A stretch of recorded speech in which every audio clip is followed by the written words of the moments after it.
Kemudian kesan bakar itu dirasakan oleh bahagian-bahagian ruh yang ada dalam semua bahagian daging yang terbakar. Itu cara demikian.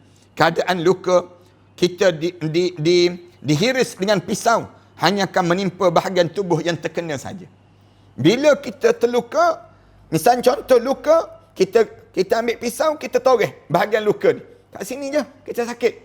Tapi bahagian lain, kita tak rasa sakit. Sebelah ni, kita tak rasa sakit. Tapi bila kena sakarat, dia kena pada setiap tubuh badan kita yang ada roh. Bila kena tersebut, semua tempat, di kuku kita sakit, di mata kita sakit, di telinga kita sakit. Seluruh tubuh badan kita ni rasa sakit. Kerana roh ni semua ada pada jasad tubuh badan kita ini sendiri.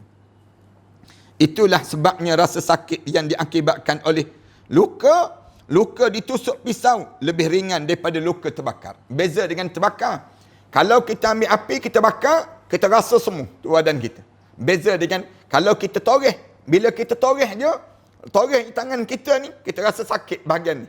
Beza dengan bakar. Kalau bakar, kita bakar juga rasa sakit. Termasuk tangan kita sakit, bibir kita mengadu, segala benda yang mengadu.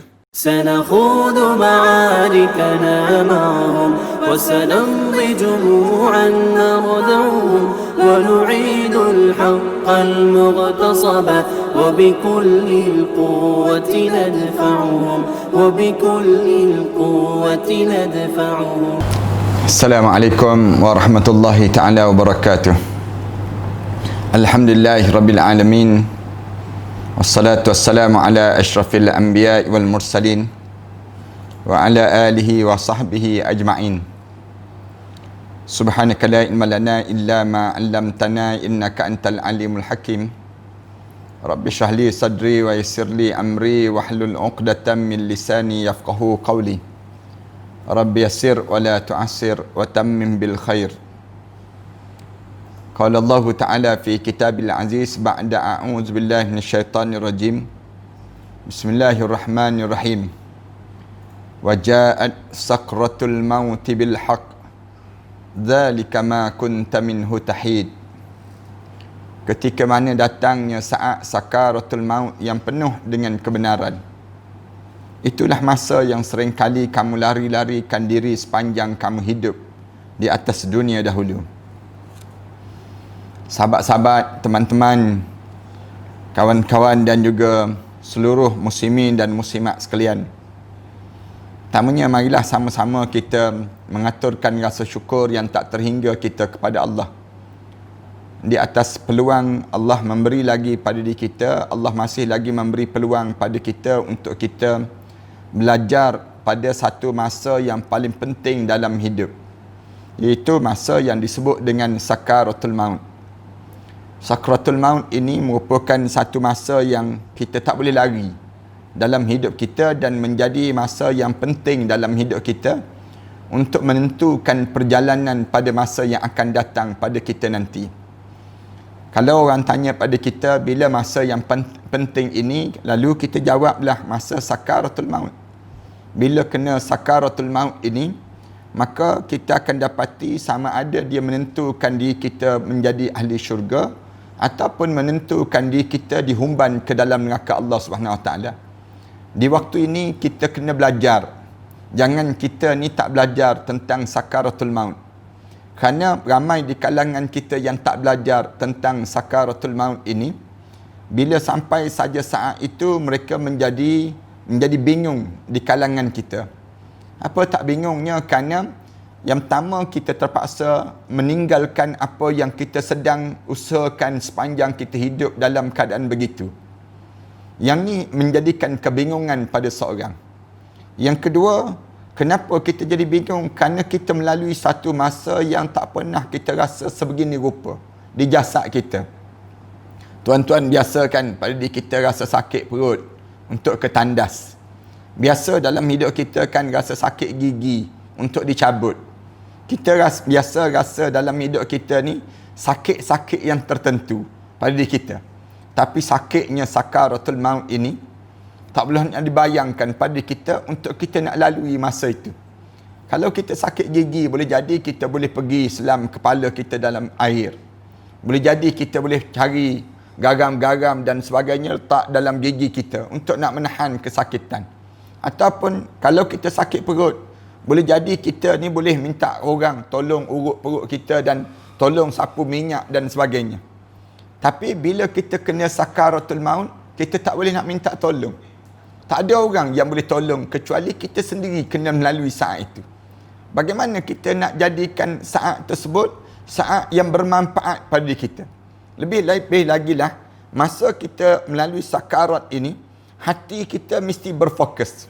Kemudian pada masa yang sama juga, pada diri kita ni akal kita jangan hilang. Kita nak suruh akal kita jadi waras. Kemudian yang dahsyat lagi, syaitan sedang sibuk untuk menjadikan diri kita ni kufur pada Allah. Syaitan sedang pujuk dan pujuk kita. Maka di waktu tersebut menjadi bingung dalam hidup kita. Kemudian yang ketiga, kita lebih bingung untuk memikirkan bekalan apa yang kita nak bawa untuk kita nak dihadapkan di hadapan Allah Subhanahu Wa Taala. Masa depan yang jauh perjalanan kita seorang-seorang. Atas dunia, kalau kita berjalan seorang-seorang, kita rasa sunyi. Bagaimana kita dalam kubur seorang-seorang? Masuk start mula daripada seorang-seorang dalam kubur, seorang-seorang kita bangun di padang mahsyar, seorang-seorang kita juga berada di padang mahsyar Allah, seorang-seorang kita melalui titian sirat.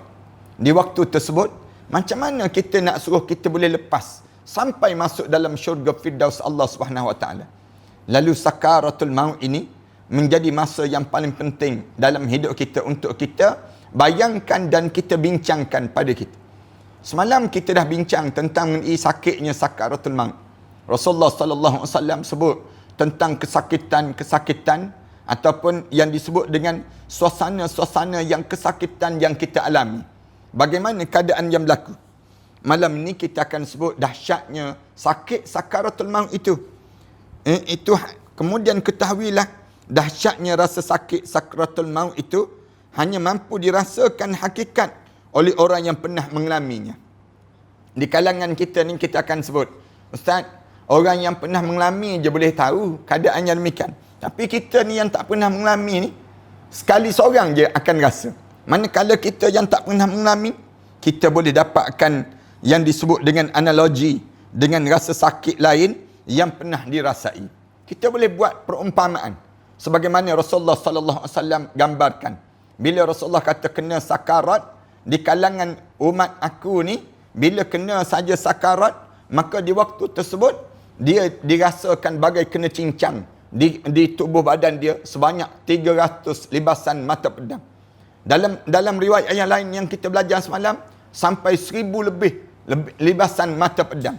Dalam riwayat yang cerita tentang mengenai suasana-suasana yang disebut dengan gambaran keadaan yang berlaku ini, yang menyebabkan Rasulullah sallallahu alaihi wasallam sendiri, dia sebut bahawa Ibnu Abbas mengatakan rasa sakit yang paling akhir diberi kepada seorang mukmin adalah waktu mana saat dia melalui sakarat.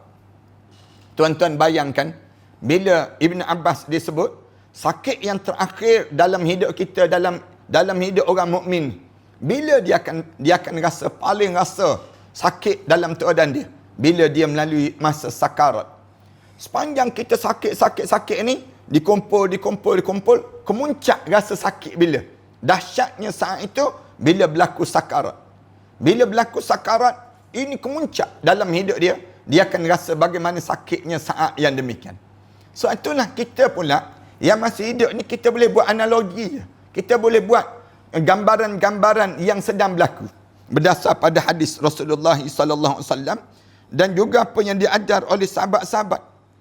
Misalnya, ada anggota tubuh badan, kalau kita boleh gambarkan analogi dengan rasa sakit lain yang pernah dirasakan, atau dengan melihat kepedihan orang lain yang sedang mengalami sakaratul maut. Ataupun kita tengok orang, bila orang yang dekat nak meninggal dunia, cuba pergi belajar dengan dia. Belajar. Banyak ilmu yang kita dapat belajar daripada orang yang sakit di saat mana dia melalui sakarat itu sendiri. Dalam analogi kehidupan sehari-hari kita dapat saksikan bahawa setiap anggota tubuh yang tidak menyawa tidak akan merasa sakit. Mana-mana badan kita tengok tiap-tiap hari ni, mana-mana badan yang tak ada nyawa, Kalau kita pergi sentuh dia, dia tak tunjuk pun berkerut dahi dan sebagainya. Orang yang mati, meninggal dunia. Kalau dia tak ada nyawa pada diri dia, kita buatlah macam mana pun, dia tidak akan rasa pada saat demikian. Ataupun orang yang dicabut roh dia. Dicabut roh dia, kemudian dia pula dalam keadaan yang bagaimana? Dia pula dalam keadaan yang dipensankan. Dia pensan. Roh dia telah keluar, tapi dia dalam keadaan pensan pada tubuh badan dia. Dan bila memiliki nyawa, maka yang akan merasakan sakitnya ialah nyawa ataupun roh dia itu sendiri. Misalnya misalkan ada anggota tubuh yang terluka ataupun terbakar, perasaannya akan menjalar ke dalam roh kita ini sendiri. Badan kita ni kalau kita terbakar, kita akan rasa seluruh tubuh badan kita ni. Ataupun tubuh badan kita ni terluka. Bila tubuh badan kita ni terluka, kita akan rasa saat mana terluka tu di bahagian mana. Dan sesuai dengan kadar rasa sakit yang menjalar ke nyawa. Sebesar itu pula rasa sakit yang dialami oleh seseorang. Derita rasa sakit itu lalu menjalar ke darah, daging dan juga dalam daging dan anggota-anggota tubuh badan yang lain. Bila kita rasa sakit. Tidak ada penyakit yang langsung kena pada roh kita kecuali penyakit tertentu saja. Tak ada penyakit yang direct kena pada roh kecuali penyakit-penyakit tertentu. Jika ada salah satu penyakit langsung mengarahkan ke roh dan tidak tersebar ke bahagian-bahagian tubuh yang lain, maka betapa pedih dan kerasnya rasa sakit tersebut. Sakat ni tak ada lagi kena pada roh, rasa seluruh tubuh badan. Biasanya kena pada tubuh badan kita ni, kena pada badan je. Tapi tak kena pada roh. Kita akan rasa di bahagian tersebut. Katakanlah kita luka di bahagian ni. Sakit kita ni bahagian ini je. Tapi yang lain tu tak rasa sebagaimana rasanya sakit di tempat yang kena sebut. Beza bila kena pada roh. Bila kena sakarat ni kena pada roh. Bila kena pada roh, seluruh tubuh badan yang ada roh, dia akan rasa pada tubuh badan seorang sebut. Tidak ada penyakit yang langsung mengena ke roh kecuali penyakit tertentu saja. Sakaratul maut adalah ungkapan tentang rasa sakit yang menyerang roh di kalangan seseorang, jiwa seseorang ini. Kalau kita cerita tentang sakarat tu diserang kat mana? Bukan diserang kat kuku. Dia bukan serang dekat tangan, dia bukan serang kat perut, tapi dia serang seluruh tempat yang ada roh. Bila seluruh tempat yang ada roh kena saja, maka kita akan rasa semua ruang yang ada ni kita akan rasa di saat mana kena dan menjalar ke seluruh bahagian badan yang berroh itu, sehingga tidak ada satu pun daripada bahagian-bahagian yang terselamat daripada rasa pedih saat mana terkena yang disebut dengan kena saja untuk pegang roh tadi sakit terus, walaupun pegang di hujung kaki tapi sakit sampai ke kepala terus, rasa terus di kepala masing-masing. Rasa sakit kerana tertusuk duri misal contoh. Tuan kitab kita Imam Ghazali rahimahullah diajar. Dia kata di antara kita rasa tertusuk duri di kaki kita, banyak menjalar ke bahagian roh kita yang terletak pada bahagian tubuh yang terkena tusukan itu saja. Kalau kena tusuk duri itu katakanlah kaki kita berjalan, kena tersebut, bahagian kaki itu je yang kena. Bahagian kaki itu saja yang kena. Tapi bahagian yang lain, bahagian perut, tak rasa sakit sebagaimana rasa sakit di sini. Misalnya contoh sakit di gigi. Bila kena sakit gigi, di bahagian gigi je sakit. Tapi bahagian kaki tak sakit. Tapi bila kena sakarat, sementara pengaruh luka terbakar begitu luas. Kerana bahagian api menyebar ke seluruh tubuh, sehingga semua bahagian tubuh yang dalam ataupun di luar ikut pula merasakannya. Beza dengan terbakar. Kalau terbakar dekat jari ni, kita rasa habis seluruh tubuh badan kita. Cuba try lah diri kita. Ambil api, kemudian kita letak jari kita. Sakit tu, kita tarik tu. Bila kita tarik tu, kita mulut kita sebut, oh sakit, kita sebut. Sakit, dia akan rasa demikian. Kemudian kesan bakar itu dirasakan oleh bahagian-bahagian roh yang ada dalam semua bahagian daging yang terbakar. Itu cara demikian. Keadaan luka, kita dihiris dengan pisau hanya akan menimpa bahagian tubuh yang terkena saja. Bila kita terluka, misal contoh luka, kita ambil pisau, kita toreh bahagian luka ni. Kat sini je kita sakit. Tapi bahagian lain kita tak rasa sakit. Sebelah ni kita tak rasa sakit. Tapi bila kena sakarat, dia kena pada setiap tubuh badan kita yang ada roh.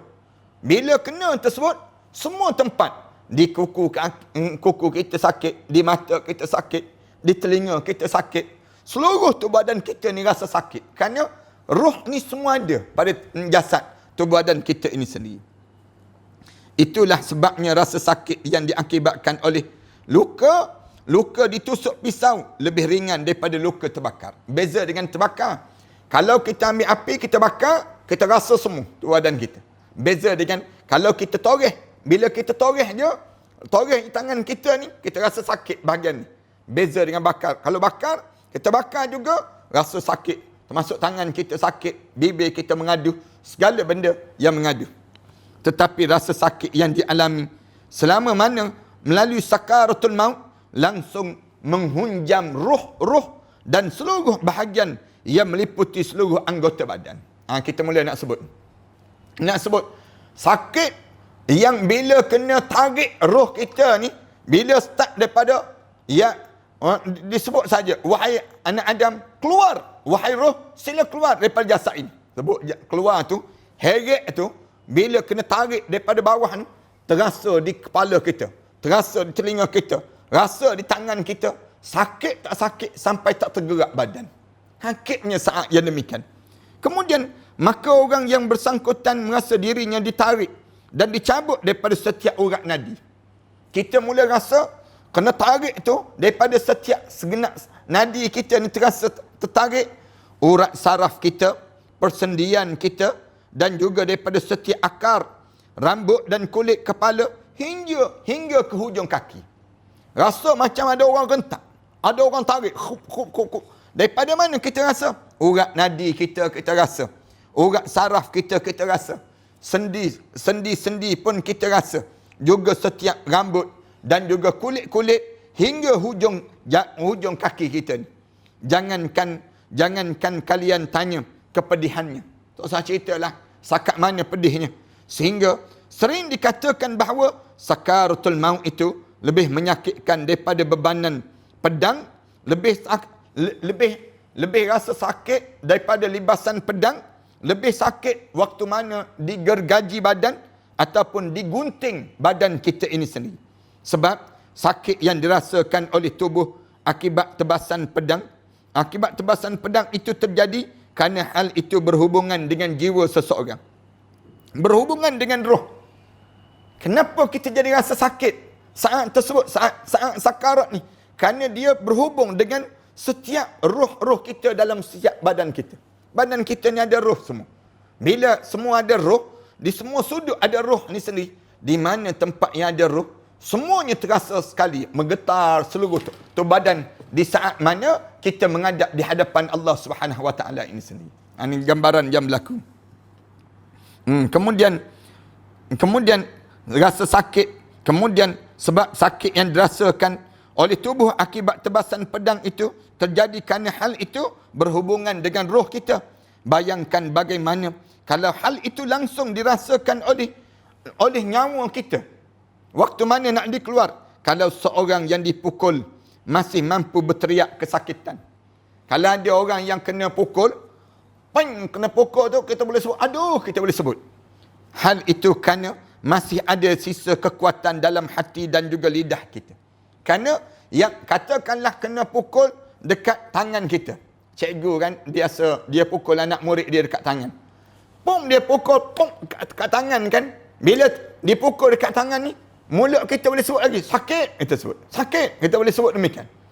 Ataupun kita kena rotan dekat bawah. Kaki kita ni, dekat betis kita ni, di rotan. Di rotan, mulut kita boleh sebut sakit. Lepas tu kita boleh tergerak lagi badan kita.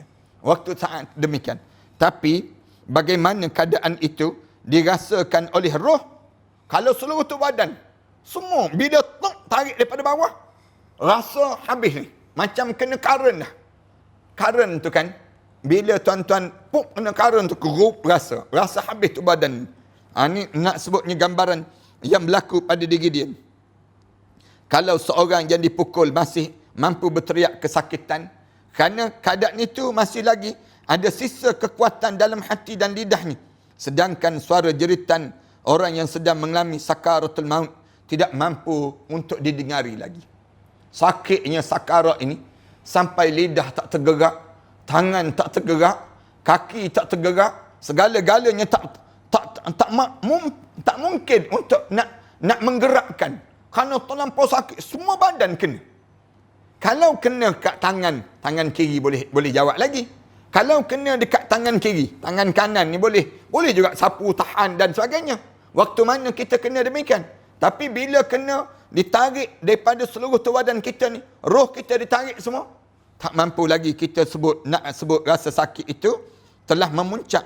Ini kerana rasa sakit yang amat sangat. Dan rasa sakit ini telah memuncak dan menembus ke dasar hati. Memuncak sampai ke hati ni. Bila sampai ke hati, akibatnya kekuatan tenaga menjadi hilang. Bila kena tarik daripada bawah, tak ada tenaga, hilang terus. Tenaga ni jadi hilang. Semua anggota tubuh jadi lemah, lonlai terus. Tak berkeupayaan terus. Kemudian, dan sudah tidak ada daya sama sekali untuk berteriak meminta tolong saat yang demikian. Rasa sakit ini telah melumpuhkan akal seseorang. Allahu Akbar. Sakit itu, bila sakit sungguh kena sakarat sampai tak boleh terfikir. Tak boleh fikir dah. Tak logik. Tak boleh fikir yang logik dah. Waktu mana kena sakarat. Bila kena sakarat tu, tak terkeluar dah nak fikir macam mana nak lalui keadaan ini. Sehingga kan akal kita jadi tak waras. Na'udzubillah min dzalik. Membungkamkan lidahnya. Menyebabkan lidah tu jadi kelu. Allah dia. Allah tu kadang-kadang Allah dia tu tak boleh nak sebut apa dah keadaan pada diri dia. Dan melemahkan semua persendian yang ada. Menjadikan diri kita ni lemah. Segala seluruh sendi-sendi kita ni lemah. Sebenarnya ia ingin sekali mengatakan, Imam Ghazali sebut, setiap orang tu dia nak sebut sakit, dia nak sebut dan dia nak berteriak dan menjerit meminta tolong. Tetapi dia tidak ada kuasa lagi untuk melakukan semua itu. Sayangnya, di saat yang berlaku tu, tak ada dah kemampuan. Dia nak sebut sakit, tak boleh dah. Dia nak angkat tangan, tak boleh dah. Bila kena sakarat, bila kena je sakarat, kena tersebut, dia dah jadi habis terus. Tok badan dia tak berfungsi terus pada diri dia. Satu-satu tenaga yang masih tersisa, hanyalah suara dengusan, lenguhan dan juga desah nafas yang tersengal-sengal yang terdengar daripada tenggorokan dan dadanya saat nyawa sedang dicabut. Imam Ghazali kata, yang ada waktu mana kena tarik ni, naik roh ni, sampai yang ada hanya dengar desahan. Dengar dalam kepala ni. Dalam kepala tu dengar, kemudian dalam dada tu bunyi. Warna kulit dia juga berubah di saat demikian menjadi keabu-abuan. Warna kulit kita ni jadi warna macam abu gitu. Keabu-abuan. Kemudian di saat mana sedang ditarik tadi, mirip warna tanah liat. Macam warna tanah liat bila kena sakarat di kalangan kita. Iaitu tanah yang menjadi sumber asal penciptaannya. Saat mana dia kena tarik, maka berubah kulit ni, katanya Imam Ghazali, sama dengan tanah yang mula diciptakan oleh Allah pada kamu. Kamu dijadikan daripada tanah mana, maka keluar daripada tanah tu, berubah kulit kamu menjadi sebiji. Macam saat mana kamu diciptakan oleh Allah, tanah itulah kamu akan terjadi waktu mana kamu melalui sakarat pada diri kamu. Warna abu-abu mirip warna tanah liat, iaitu tanah yang menjadi sumber asal penciptaannya. Seluruh urat tercabut. Seluruh urat ni rasa macam putus. Bila kena saja begitu, seluruh urat rasa macam tercabut kekuatan. Ia menimbulkan rasa pedih di sekujur badan. Rasa tu putus. Urat-urat tersebut, bahagian dalaman dan luarannya. Dalaman ataupun luaran. Bola matanya terbelalak ke atas. Mata ni terbeliak memandang. Allahu Akbar, Allahu Akbar. Dalam keadaan yang dia nak keluar tu, bibirnya tertarik ke belakang. Bibir tu mengetap. Masuk bibir tu, rasa sakit tu sampai masuk ke dalam.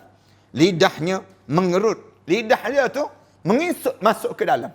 Saat mana berlaku sakarat pada diri dia. kedua buah zakarnya terangkat naik. Zakar orang lelaki tersebut, kemaluan dia tu, zakar dia tu zup naik. Zup naik. Saat mana tu tarik, roh ni sedang tarik, rup naik tu, zakar, 2 biji zakar dia tu terus naik di saat demikian. Dan hujung jemari jemari dia berubah menjadi warna hitam kehijauan. Jari-jari ni jadi pucat, berubah menjadi warna hitam kehijau-hijauan. Allahu Akbar. Saat yang nak dipanggil menghadap di hadapan Allah. Jadi jangan kamu tanya bagaimana sakitnya tubuh ketika seluruh urat dicabut dayanya sehingga menjadi kaku. Kamu jangan tanya, Imam Ghazali sebut. Kalau kamu tanya, nak cerita tak boleh nak cerita. Gambaran sakitnya saat itu. Sebab satu saja urat dicabut, rasa sakitnya sudah tidak mampu dibayangkan.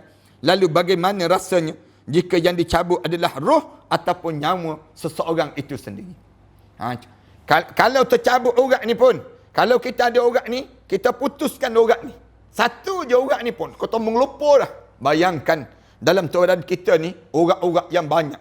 Ya Allah jadikan berselirat. Tiba-tiba putus. Saat mana kita nak menghadap depan Allah, putus.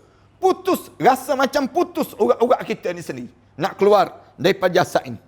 Selanjutnya satu persatu anggota tubuh akan mula mati. Waktu mana mula ditarik sakarat ini, mula dalam keadaan tubuh badan kita mula mati. Satu demi satu. Daripada hujung kaki mula mati, naik sampai ke tumit, kemudian naik sampai pada betis, mati, mula mati. Mati daripada hujung kaki ni, mula-mula telapak kaki menjadi sejuk saja. Mula-mula sekali, tapak kaki kita menjadi sejuk. Kemudian betis dan pahanya. Mula lepas mana tu rasa sejuk di betis kita.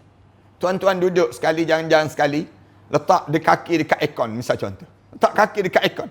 Waktu tersebut, kita akan rasa bagaimana betis kita, bagaimana sejuknya betis kita tersebut. Kemudian, lepas pada sejuk dekat betis, naik lagi. Sampai ke paha. Setiap anggota tubuh mula merasakan sakarat demi sakarat. Mula rasa, tubuh badan kita ni mula rasa sakarat. Sakit yang amat sangat. Tak boleh nak dibayangkan pada kita. Penderitaan demi penderitaan. Mula kita rasa penderitaan demi penderitaan. Dan itu terus terjadi sampai rohnya mencapai di kerongkongan. Tarik daripada bawah tu, tarik. Bila tarik saja, dalam satu riwayat cerita, tarik daripada mana? Tarik daripada hujung kaki. Hujung jari kaki. Ditarik daripada jari-jari itu, ditarik rentak naik. Zup naik tersebut. Bila naik saja, diceritakan dalam kitab yang lain cerita, bila begitu, ditekan. Tekan tu, bila tekan jari-jari kita ni, sampai ke tumit. Rasa hancur tumit tersebut. Rasa hancur tumit. Bila begitu, sakit ditekan tumit tu, bila ditolak daripada tumit. Ditolak daripada tumit. Tolak daripada tumit tu, ditarik daripada atas. Kemudian di bawah ni tolak lagi. Naik sampai ke betis. Bila sampai ke betis, kemudian masuk kumpulan yang kedua. Melekat kumpulan yang kedua, mula tekan daripada betis ni, tolak naik sampai ke atas. Bila tolak naik ke atas tu, syaitan sibuk sebut. Jangan taubat lagi ya. Jangan taubat. Relax. Kamu tak mati lagi ni. Syaitan sedang pujuk. Kita pula dalam keadaan yang teraba-raba. Matikah apa ni? Sedang apa yang sedang berlaku ni? Kemudian ditolak naik sampai ke pinggang. Bila sampai ke pusat kita, sejuk di pusat kita. Sejuk yang amat sangat di pusat.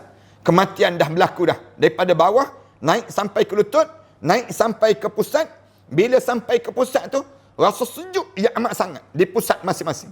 Bila sejuk tu, yang ni yang ramai di kalangan kita keliru. Saya dapati dalam riwayat kita bahawa ada, bila sampai di pusat sejuk, di pusat kita, tiba-tiba roh ni kembali balik turun. Turun sikit demi sedikit. Turun sedikit demi sedikit. Bila turun sedikit demi sedikit, roh seorang anak Adam ni turun kembali ke bawah, syaitan mula sebut, aku dah kata, tak mati lagi. Kerana kamu rasakan, anak Adam, kamu rasakan, ramai di kalangan kita ni terkeliru. Tak mati lagi ya. Tak mati lagi. Dia turun, sampai bawah kemaluan kita. Dalam satu riwayat cerita, bila sampai di bawah kemaluan kita, ditekan daripada bawah. Ditekan, ditarik daripada atas. Direntak, tarik daripada atas, ditekan daripada bawah, naik. Naik tu, sampai di halkum terus. bila sampai di halqum, kebanyakan mulut-mulut manusia ni, dia akan sebut terus. Mulut dia akan sebut apa dia? Dia terasa sampai di halqum, tiba-tiba mulut dia sebut, qala inni tubtul an. Sekarang juga aku taubat ya Allah. Tiba-tiba turun terus malaikat. Malaikat sebut, walaisatit taubatu lilladzina ya'maluna as-sayyi'at. Tidak dianggap taubat orang yang hidup dia sentiasa membiarkan diri dia berbuat benda yang sayyi'at, benda yang buruk dan keji. Benda yang tak baik dalam hidup ni. Bila dia buat benda yang tak baik dalam hidup dia ni, dia buat demikian, tiba-tiba dia biarkan benda-benda yang keji. Tak kira lah. Dalam keadaan yang dia buat ni, benda yang keji ni, sama ada dia berzina, sama ada dia minum arak, sama ada dia ni apa dia. Dia buat benda-benda yang keji dalam hidup. Benda yang keji, derhaka pada mak ayah, buat khianat dalam rumah tangga dan apa saja yang dilakukan dalam hidup dia. Bila sampai di halqum ni, tiba-tiba mulut dia sebut, qala inni tubtul an. Mereka jawab, walaisatit taubatu lilladzina ya'maluna as-sayyi'at. Tidak dianggap taubat orang yang hidup yang membiarkan diri dia dengan perkara yang buruk. Hatta iza hadar ahadahumul maut. Sehingga bila sampai roh dia sampai di halqum, mulut dia sebut, qala inni tubtul an. Sekarang aku bertaubatlah ya Allah. Turun terus malaikat. Malaikat turun, malaikat sebut, walaisatit taubah. Tidak dianggap taubat. Kalla, jangan begitu hidup ini. Iza balagatit taraqi. Ketika mana kamu ditarik, direntak, roh kamu sampai di halqum. Taraqi. Wa qila man raq. Siapa yang boleh pulangkan balik roh kamu sekarang? Roh kamu sekarang siapa yang akan boleh pulangkan balik? Wa zanna annahu al-firaq. Waktu tersebut baru dia perasan, aku ni mati dah aku ni. Wa zanna annahu al-firaq. Sampai di kerongkongan. Di saat mana sampai di kerongkongan, wal tafatis saq bisaq. Mata dia terbeliak, pandang kanan, pandang kiri. Saat demikian, di saat yang demikian, pada titik ini berhentilah perhatiannya kepada dunia. Berikut seluruh penghuninya, pintu taubat telah mula ditutup. Bila sampai di halqum ni, habislah dia dengan dunia. Kaya macam mana pun dia tak bernilai dah harta benda dia. Hebat macam mana pun dia, tak ada dah kekuatan pada dia. Pangkat besar mana pun pada diri dia. Bila sampai di halqum tu, tak usah ceritalah hebat kamu. Kamu ni general, kamu ni kedudukan kamu CEO, kedudukan kamu ni presiden, kamu apa pun, bila sampai di halqum, tak usah cerita. Kamu dah habis dah, berakhir dengan dunia. Pada diri kamu tersebut, berikut seluruh penghuninya, pintu taubat telah mula ditutup dan ia pun diliputi oleh rasa sedih dan penyesalan yang amat sangat. Menyesal para hadirin sekalian. Datang terus sedih. Sayu sedih, habis dah aku, rugi dah aku, banyak dah peluang yang Allah bagi pada aku, habis dah aku. Dia sebut demikian. Rasulullah sallallahu alaihi wasallam bersabda, "Taqbalut taubatul 'abdin ma lam yugharghir." Allah terima taubat seorang hamba ni sehingga jangan sampai di gharghir, jangan sampai di halqum ini sendiri. Kemudian firman Allah Taala lagi, "Walaisatit taubatu lilladzina ya'maluna as-sayyi'at hatta idza hadara ahadahumul maut qala inni tubtul an."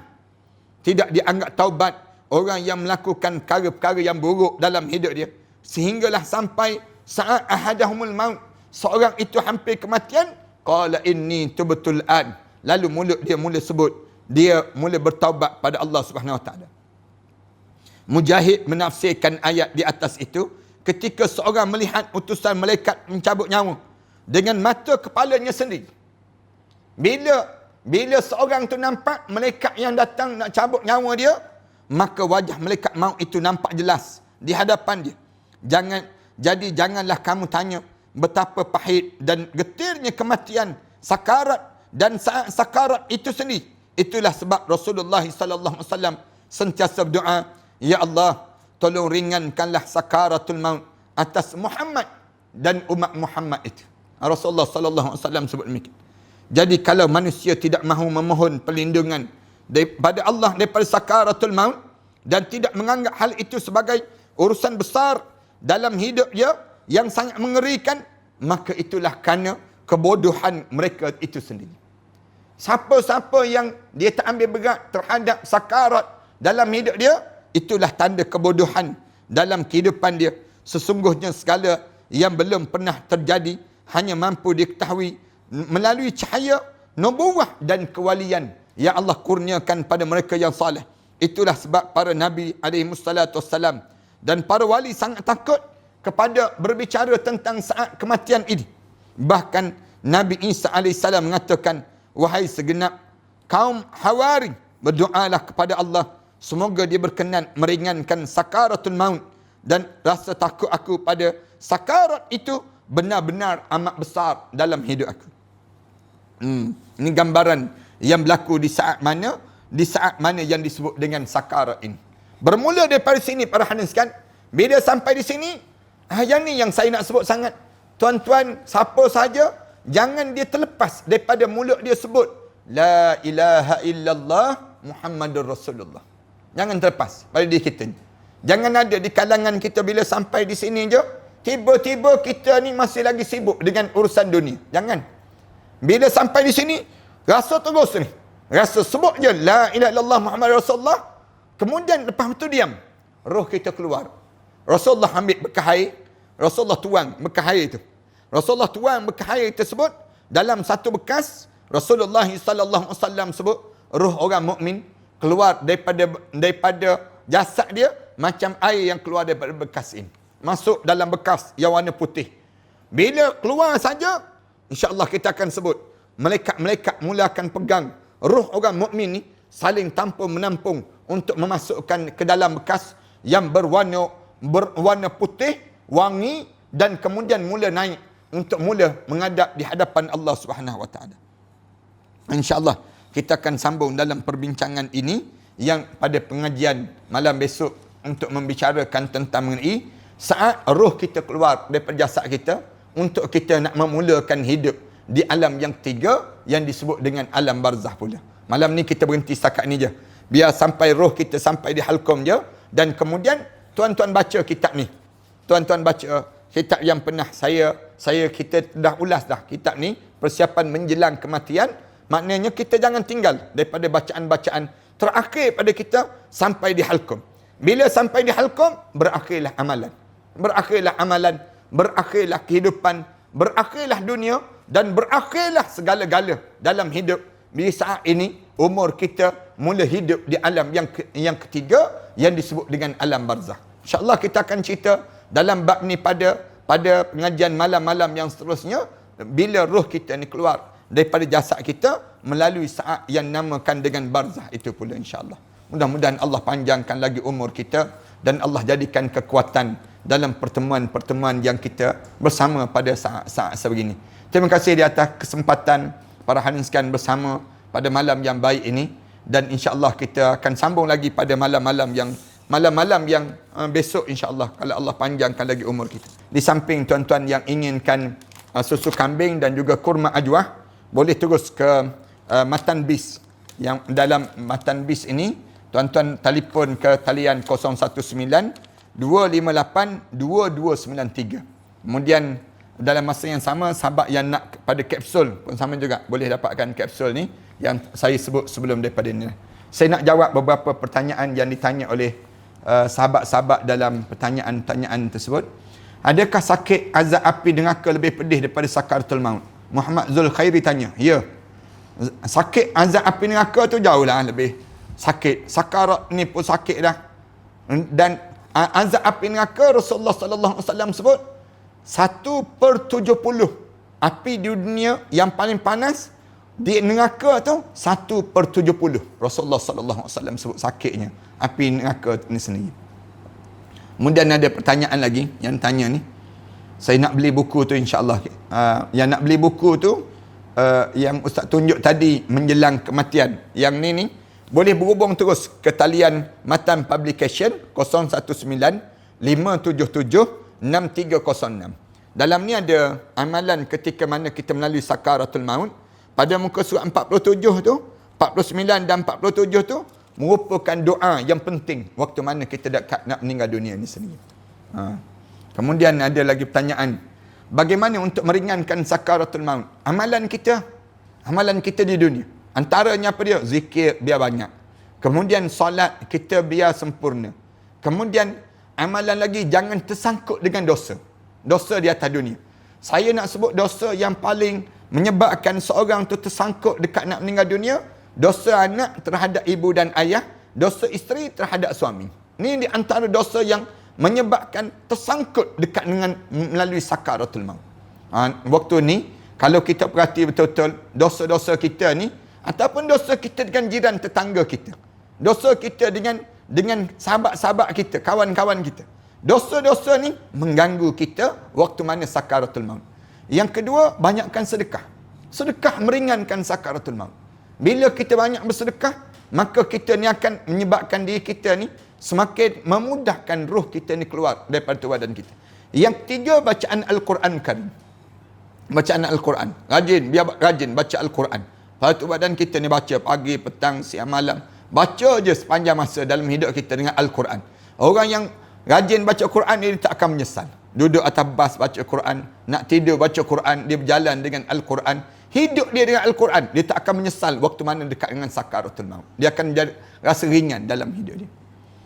La tahzan, tanya Ustaz, kalau berahsia dengan pasangan, adakah dosa Ustaz? Dosa itu kepada Allah ataupun kepada pasangan? Berahsia tu maksud rahsia macam mana? Kalau rahsia tu kita rahsia benda yang dipanggil cerita-cerita lama kita tak cerita, itu bagus. Itu bawa manfaat. Tapi kalau kita rahsia terhadap kita buat penipuan dalam rumah tangga, itu dosa. Tengok atas rahsia yang kita rahsiakan tu rahsia apa? Di kalangan pasangan kita. Dia ada maslahah, tak ada maslahah kepada keluarga kita. Tapi kalau dia ada kemaslahatan, kita berahsia, itu lebih baik. Itu lebih baik dalam keluarga kita. Tak menjadi dosa. Tapi kalau kita berahsia benda yang kitanya tak ada maslahah, tak ada keuntungan agama dan tak ada keuntungan dalam kekeluargaan, maka itu berdosa. Dosa dalam hidup kita.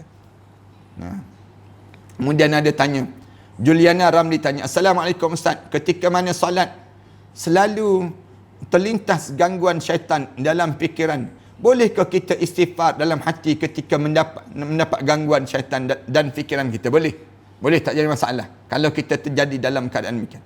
Ustaz, tolong doakan semua kita di seluruh Malaysia di dunia terhindar daripada wabak ini. Amin ya rabbal alamin. Kita berdoa pada Allah demikian. Assalamualaikum Ustaz. Cikgu Bat tanya, orang dalam sakarat akan mengalami kesakitan yang amat sangat yang mungkin tidak dapat ditolong oleh orang lain, yang tidak mungkin dapat ditolong oleh orang lain, tapi godaan syaitan itu mungkin boleh ditolong. Bagaimana caranya Ustaz? Bagus Cikgu Bat tanya soalan demikian. Godaan syaitan tadi, sahabat-sahabat yang soleh tolong datang untuk laqinu mautakum bila ilaha illallah. Kamu tolonglah talqin orang yang dekat nak mati di kalangan kamu dengan la ilaha illallah. Bila kita dengar suara kita ni, orang yang talqin dekat diri kita ni la ilaha illallah, orang ulang pada kita la ilaha illallah, mulut kita ikut sama la ilaha illallah. Yang pertama. Yang kedua, bacaan Yasin. Selain daripada itu, baca Yasin. Orang dekat nak meninggal dunia, baca Yasin. Bila baca Yasin, menjauhkan syaitan untuk dekat dengan hamba Allah Subhanahu Wa Taala tersebut. Itu cara yang pada diri kita lah. Budak perang satu tanya ni, untuk orang Islam yang murtad, bagaimana sakaratul maut mereka? Sakaratul maut mereka terazab bagaikan orang kafir. Allah Subhanahu Wa Taala sebut bagi orang yang murtad ini sendiri, bagi mereka man yartadid minkum an dinihi fayamut fasawfa kemudian mereka murtad, kemudian mereka mati, di akhirat nanti dia akan berjumpa dengan azab yang amat pedih dalam hidup mereka tersebut. Allah jadikan demikian.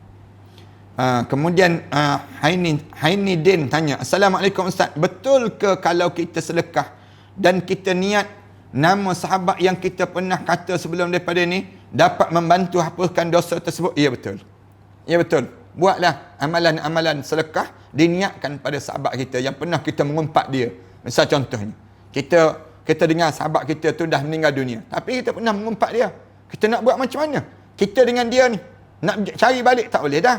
Akhirnya ambil duit kita sekarang ni, ambil harta benda kita ni, kita infak. Bila kita infak, kita niat, ya Allah, sampaikanlah pahala amalan ini untuk arwah sekian. Allah akan hapuskan dosa kita dengan dia, dan di akhirat nanti terlepaslah hubungan kita dengan dia tersebut. Mudah-mudahan demikian insya-Allah.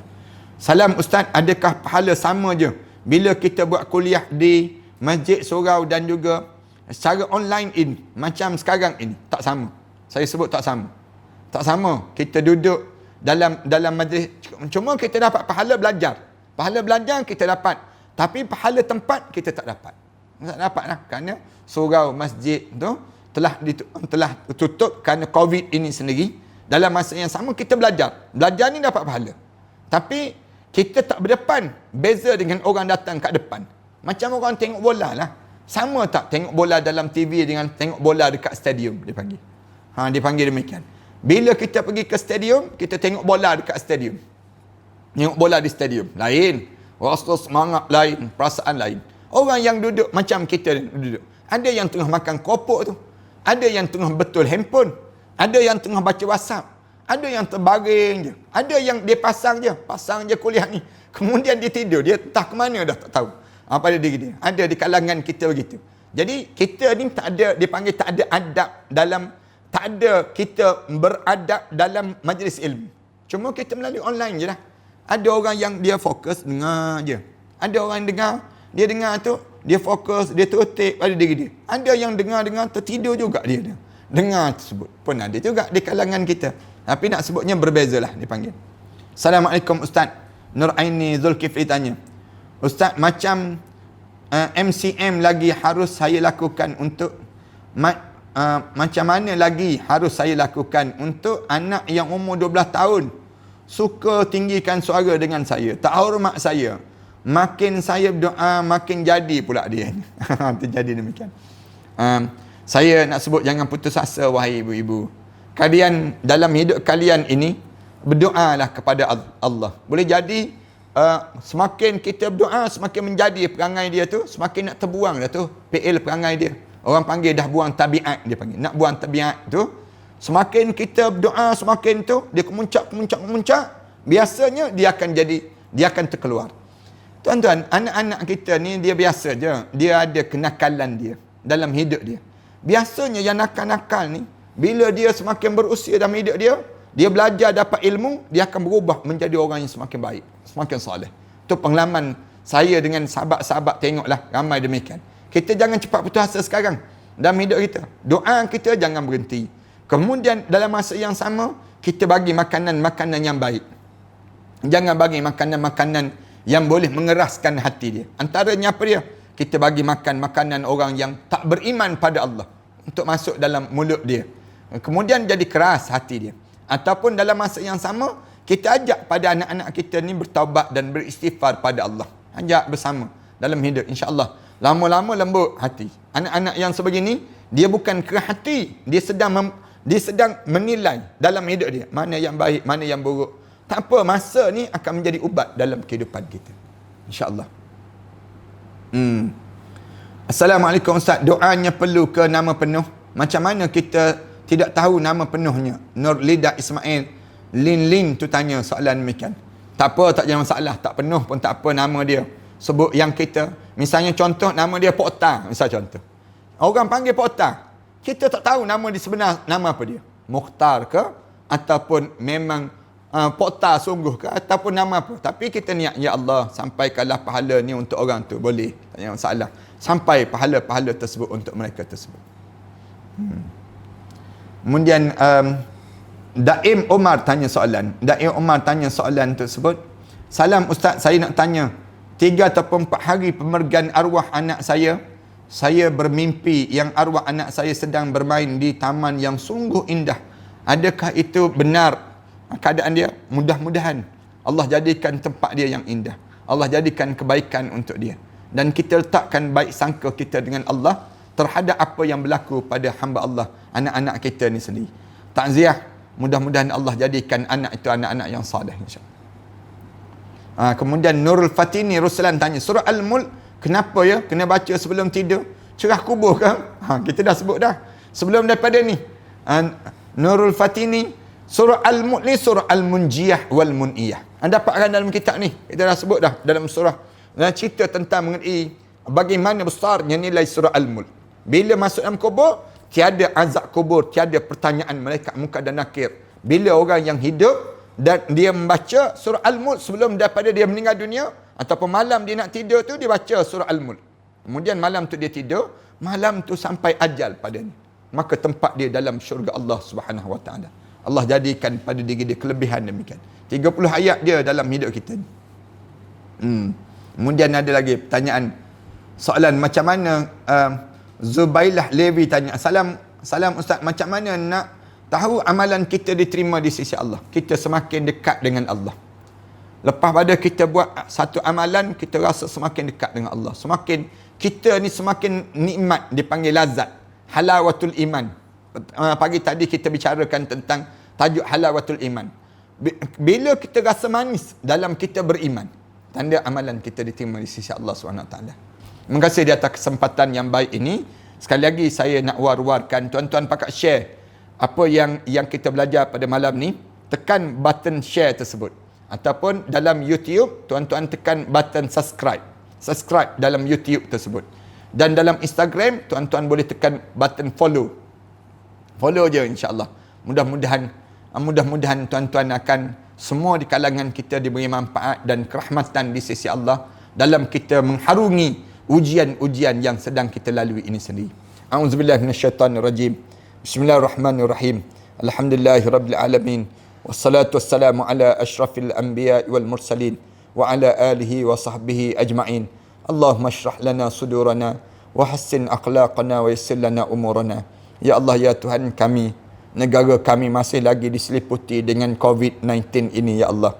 Kami pohon pada kamu, ya Allah, agar kamu jauhkan negara kami dan rakyat yang berada ini daripada jauhnya penyakit yang sedang merebak ini, ya Allah. Sahabat kami, ya Allah, berada dalam wad-wad itu, ya Allah, sedang menanggung penyakit COVID-19 ini, ya Allah. Kami pohon pada kamu, ya Allah, agar kamu jadikan kesembuhan pada sahabat-sahabat kami, khususnya Ustaz Muhammad Zuhdi Makpiah, ya Allah. Kamu sembuhkanlah penyakitnya itu, ya Allah. Dan juga sahabat-sahabat yang lain yang tak mampu untuk kami senaraikan nama-namanya dalam doa kami ini, ya Allah. Ya Allah, ya Tuhan kami pohon pada kamu, ya Allah, agar kamu rahmati perjalanan hidup kami ini, ya Allah. Murahkanlah rezeki kami, ya Allah. Panjangkanlah umur kami dalam keredaan kamu, ya Allah. Masukkanlah kami ke dalam syurga Firdaus kamu, ya Allah, bersama dengan para nabi dan para awliya salihin, ya Allah. Berilah peluang untuk kami menikmati Ramadan yang indah itu, ya Allah, dalam keadaan yang lebih indah daripada tahun-tahun sebelum daripada ini, ya Allah. Rabbana alaika tawakkalna wa ilaika anabna wa ilaikal masir. Rabbana atina fid dunya hasanah wa fil akhirati hasanah wa qina azaban nar. Sallallahu ala Muhammad wa ala alihi wa sahbihi wasallam. Walhamdulillahi rabbil alamin.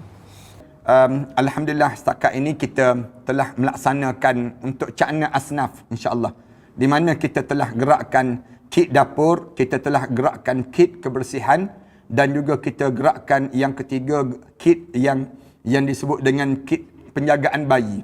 Penjagaan bayi, insya-Allah.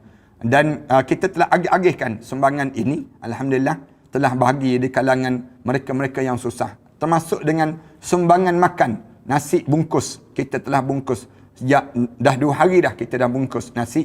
Sebungkus sebanyak lebih kurang RM8 sebungkus. Tuan-tuan boleh terus ke Maybank Matan Center ataupun Bank Islam ataupun CIMB ataupun Bank Islam tersebut, insya-Allah. 3 Maybank tersebut, tuan-tuan boleh sama ada nak bagi sumbangan melalui sumbangan kit dapur tu pun boleh. Sebanyak lebih kurang RM60 je. Untuk satu bungkusan tu kita bagi pada mereka yang bila berlaku PKPB begini, ada di kalangan kita yang susah-susah, yang memerlukan sangat bantuan-bantuan. Lalu kita sampaikan demikian. Tuan-tuan boleh tengok perfume ni. Ramai yang sibuk tanya soalan-soalan begini, boleh WhatsApp je terus ke talian 014-269-6217. 269-6217 dalam bentuk 4 koleksi sebegini. Tuan-tuan boleh dapatkanlah, insya-Allah, daripada perfume yang saya sentiasa war-warkan pada jemaah-jemaah sekalian, insya-Allah. Terima kasih di atas kesempatan yang baik ini. Allah jadikan kebaikan bertambah untuk diri kita. Aku qouli hadza astaghfirullah li wa lakum.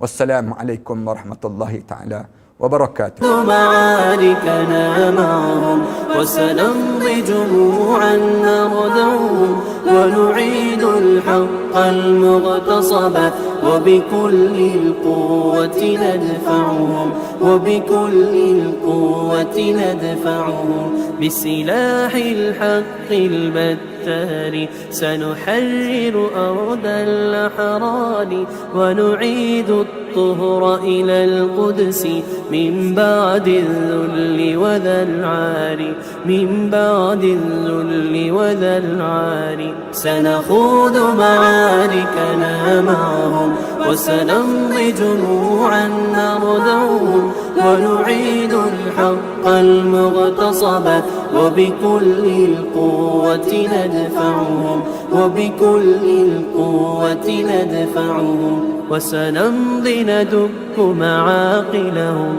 بدبيل دام يقلقهم وسنمحو العار بأيدينا وبكل القوة نردعهم وبكل القوة نردعهم سنخوض معاركنا معهم وسنمضي جموعا نردعهم ونعيد الحق المغتصب وبكل القوة ندفعهم وبكل القوة ندفعهم لن نرضى بجزء محتل لن نترك شبرا للذل ستمور الأرض وتحرقهم في الأرض براكين تغلي في الأرض براكين تغلي سنخوض معاركنا معهم وسنمضي جموعا نرضعهم ونعيد الحق المغتصب وبكل القوة ندفعهم وبكل القوة ندفعهم سنخوض معاركنا معهم وسنمضي جموعا نردعهم ونعيد الحق المغتصب وبكل القوة ندفعهم وبكل القوة ندفعهم سنخوض معاركنا معهم وسنمضي جموعا نردعهم ونعيد الحق المغتصب وبكل القوة ندفعهم وبكل القوة ندفعهم الله محمد رسول الله عليه صلاة الله وآله والأحبة